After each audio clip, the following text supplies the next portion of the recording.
ओम श्री हनुमते नमः। श्री हनुमान एस्ट्रोलॉजी प्रिय मित्रों नमस्कार। आज आपको बताएंगे नवंबर यानी नवंबर का महीना 2022 का मासिक फलादेश क्या ग्रहों की स्थिति रहेगी और क्या शुभाशुभ प्रभाव आपके ऊपर घटित होंगे। यहाँ जानकारी देंगे आपको क्रम से आपका स्वास्थ्य, आपकी हेल्थ, आपका धन, परिवार, फैमिली, फाइनेंस, इन्वेस्टमेंट, छोटी मोटी यात्राएं, ट्रैवलिंग, आपका पराक्रम, आपका साहस, भूमि, मकान, वाहन, प्रॉपर्टी, लग्जरी लाइफ, आपका संतान सुख, विद्या, एजुकेशन, आपकी नौकरी, तरक्की, उन्नति, कर्जे की बीमारी की स्थिति, आपका दाम्पत्य जीवन, वैवाहिक जीवन, नए विवाह संबंध, प्रेम संबंध, बिजनेस पार्टनरशिप, विदेश यात्राएं, लंबी दूरी की यात्राएं, तरक्की, उन्नति, करियर और लाभ की दृष्टि से कैसा रहेगा इसकी जानकारी देंगे। और मित्रों, यह फलादेश चंद्र राशि पर आधारित है। चंद्र राशि नहीं मालूम है प्रचलित नाम से देख लीजिए। चैनल पर नए हैं तो इसको सब्सक्राइब करें, बेल आइकन बटन दबाएं। वीडियो अच्छी लगे तो कमेंट बॉक्स में जाएं, लिखें जय श्री राम, जय श्री हनुमान। एक नज़र ग्रह गोचर पर डाल लेते हैं। सूर्य अभी अपनी नीच तुला राशि में संचार कर रहे हैं, लेकिन 16 नवंबर को वृश्चिक राशि में प्रवेश करेंगे। और मंगल की जो स्थिति है अभी मिथुन राशि में संचार कर रहे हैं, लेकिन 30 अक्टूबर को वक्री हो जाएंगे और उसके बाद 13 नवंबर को पुनः वक्री होकर वापस वृषभ राशि में आ जाएंगे।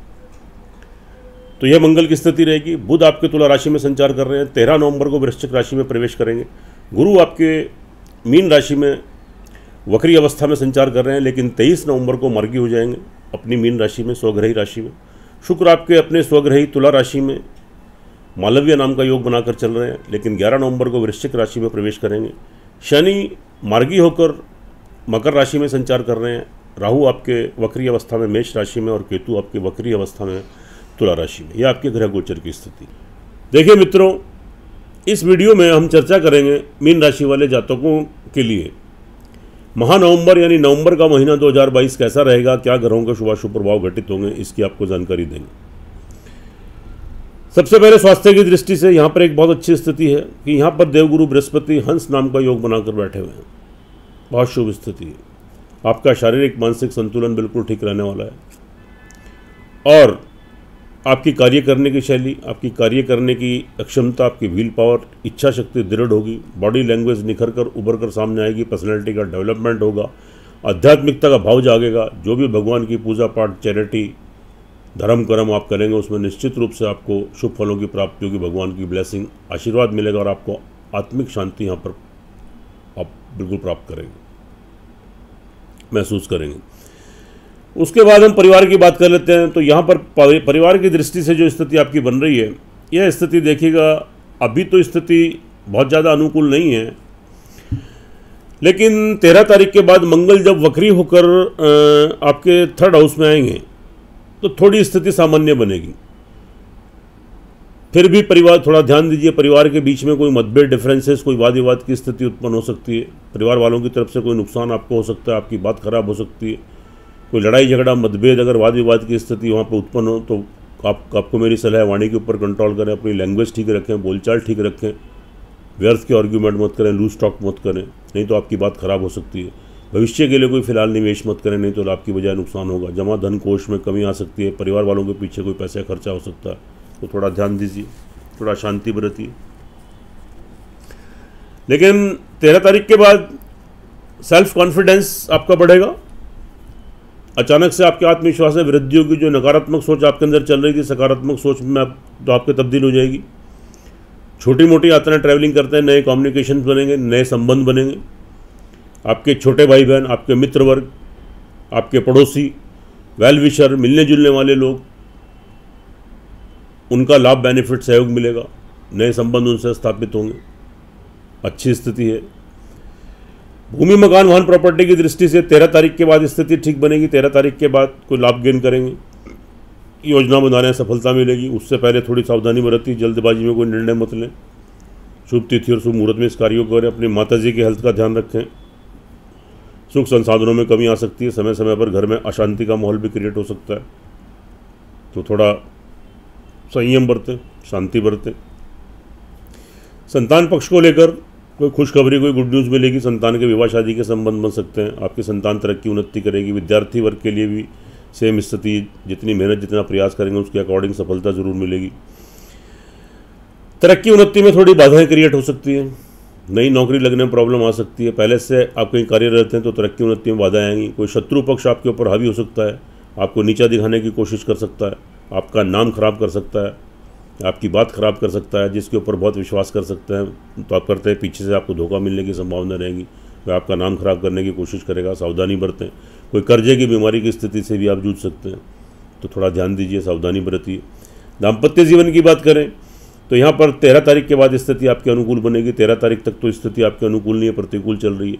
पति पत्नी में मतभेद, डिफरेंसेस, एक दूसरे की हेल्थ को लेकर प्रॉब्लम या संतुष्टि के भाव में कमी, नए विवाह शादी में प्रॉब्लम, प्रेम संबंधों में प्रॉब्लम, कार्य व्यवसाय बिजनेस पार्टनरशिप में प्रॉब्लम। लेकिन 13 तारीख के बाद सारी स्थिति सामान्य हो जाएगी। पति पत्नी में कोई मतभेद, डिफरेंसेस से दूर होंगे, संबंधों पर प्रगाढ़ता आएगी, मजबूती आएगी, एक दूसरे का लाभ मिलेगा। एक दूसरे की हेल्थ डिस्टर्ब चल रही थी, वहाँ से भी राहत मिलेगी। नए विवाह शादी के संबंध बनेंगे, नए प्रेम संबंध बनेंगे। पहले से प्रेम संबंध चल रहे हैं, विवाह शादी में तब्दील हो सकते हैं। पार्टनरशिप में आप कोई कार्य करना चाहते हैं, कोई व्यवसाय करना चाहते हैं तो कीजिए। 13 तारीख के बाद आपको सफलता मिलेगी, निश्चित रूप से आप सक्सेस गेन करेंगे। तरक्की उन्नति के अवसर मिलेंगे, लेकिन 13 तारीख के बाद स्थिति सामान्य होनी शुरू हो जाएगी। 13 तारीख के बाद आपको तरक्की उन्नति के अवसर मिलेंगे, भाग्य साथ देगा। लेकिन पिता के स्वास्थ्य का ध्यान रखिए, उनके कहे अनुसार कार्य कीजिए, नहीं तो पिता की तरफ से कोई नुकसान, कोई लॉस भी हो सकता है। विदेशों की यात्राएं करते हैं, सावधानी बरतिए। लंबी दूरी की यात्राओं में सावधानी बरतिए। लेकिन फिर भी जितना प्रयास, मेहनत, परिश्रम करेंगे उसके अकॉर्डिंग आपको शुभ फलों की प्राप्ति भी होगी और तरक्की उन्नति के आपको अवसर भी प्राप्त होंगे। करियर व्यवसाय की दृष्टि से बहुत अच्छी स्थिति है। अपना करियर चलाने के लिए आप नौकरी करते हैं, बिजनेस करते हैं, सेल्फ एम्प्लॉई हैं, उसमें कोई नौकरी में कोई परिवर्तन करना है, चेंजेस लाना है, आप ला सकते हैं। कोई स्थान परिवर्तन करना है, नौकरी परिवर्तन करना है, बिजनेस में आपको कोई स्थान परिवर्तन करना है, अपने बिजनेस में कोई विस्तार करना है, वृद्धि करनी है, चेंजेस लाने, इंक्रीमेंट्स आपको उसमें आपको करने हैं तो आप कर सकते हैं। निश्चित रूप से आपको उसमें शुभ फलों की प्राप्ति होगी। और यहाँ पर आप जितनी मेहनत, जितना पुरुषार्थ कर देंगे, आप उसमें लाभ गेन करेंगे। सोर्स ऑफ इनकम आपका बढ़ेगा, अचानक से बड़े धन की प्राप्ति होगी। जहाँ से आपका पैसा आता है, धन आता है, एक स्रोत बने को रुकावटें आ रही थी, व्यवधान आ रहे थे, दूर होंगे, बड़े धन की प्राप्ति होगी। धन का आगमन आपका स्टार्ट हो जाएगा। बड़े भाई बहन, मित्र वर्ग, खासतौर से एज में जो आपसे बड़े, उनसे लाभ, बेनिफिट, सहयोग गेन करेंगे। लेकिन जो जहाँ तक विदेशों में, उनके लिए स्थिति सामान्य नहीं है, संतोषजनक नहीं है। कोई नौकरी छूट सकती है, कोई काम धंधे बिजनेस में प्रॉब्लम आ सकती है। आपका विदेशों से संबंध है, एक्सपोर्ट इंपोर्ट का कोई अन्य कार्य करते हैं, आप नौकरी करते हैं या बिजनेस करते हैं, कोई कनेक्शन आपके ख़राब हो सकते हैं, कोई कॉन्ट्रैक्ट्स आपके छूट सकते हैं, पैसा फंस सकता है, अटक सकता है, पैसे का व्यर्थ नुकसान, वेस्ट एक्सपेंडिचर, कोई लॉस हो सकता है। कोर्ट कचहरी में कोई मुकदमा चल रहा है, वहाँ से प्रॉब्लम क्रिएट हो सकती है। थोड़ा सावधानी बरतिए, थोड़ा उपाय कीजिए। मेन बात तो यह है मित्रों, ध्यान देने योग्य है, मैं हर वीडियो में आपको बताता हूँ, यह जो फलादेश है चंद्र राशि पर आधारित है, इसकी अपनी इंपॉर्टेंस है, अपनी अहमियत है। लेकिन जो आपकी लगन कुंडली, जन्म कुंडली होती है, उसका सर्वाधिक महत्व होता है, उसकी मेन इंपॉर्टेंस होती है, वह आपका पिछले जन्मों का प्रारब्ध है, पिछले जन्मों के कर्म है, और इस जन्म का दर्पण है, मिरर है, आपकी ज़िंदगी का आधारभूत है। तो आप अपनी जन्म कुंडली को टैली जरूर कराएं। जब दोनों चीज़ें टैली होती हैं तो 100% परिणाम देखने को मिलते हैं, उससे आप लाभान्वित होते हैं, आपका मार्गदर्शन होता है। छोटे छोटे उपाय करने से आप ग्रहों के दुष्प्रभाव से बचते हैं।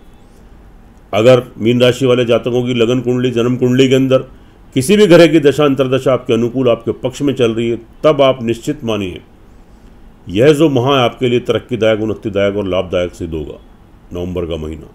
और अगर आपकी जन्म कुंडली के अंदर किसी ग्रह की दशा अंतरदशा आपके प्रतिकूल चल रही है, आपके पक्ष में नहीं चल रही है, तब थोड़े ग्रहों के दुष्प्रभाव देखने को मिलेंगे, कठिनाइयाँ, परेशानियाँ भी आपके सामने खड़ी हो सकती है। तो कुंडली का विश्लेषण जरूर कराएं और साथ साथ उपाय आप जरूर करें। उपाय के तौर पर सूर्य भगवान को प्रतिदिन अर्घ्य दें। रविवार को थोड़ा गुड़ बहते पानी में, थोड़ा दरिया में या समुद्र में उसको प्रभावित करें। गुड़ से बने चावल मंगलवार और जो रविवार को आप तो पक्षियों को खिलाएं। श्रद्धापूर्वक एक हनुमान चालीसा का पाठ करें। लाल बूंदी का प्रसाद मंगलवार को हनुमान जी को चढ़ाएं और मंगलवार को शुद्धता और प्योरिटी से रहें। यह कार्य अगर आप श्रद्धा विश्वास के साथ कंटिन्यूटी में करते हैं, लगातार करते हैं, तो निश्चित रूप से आपको ग्रहों से 80-90% तक सुरक्षा प्रदान होगी और आपके तरक्की उन्नति के मार्ग प्रशस्त होंगे। सुखी रहें, स्वस्थ रहें, हंसते रहें, मुस्कुराते रहें। जय श्री राम, जय श्री हनुमान।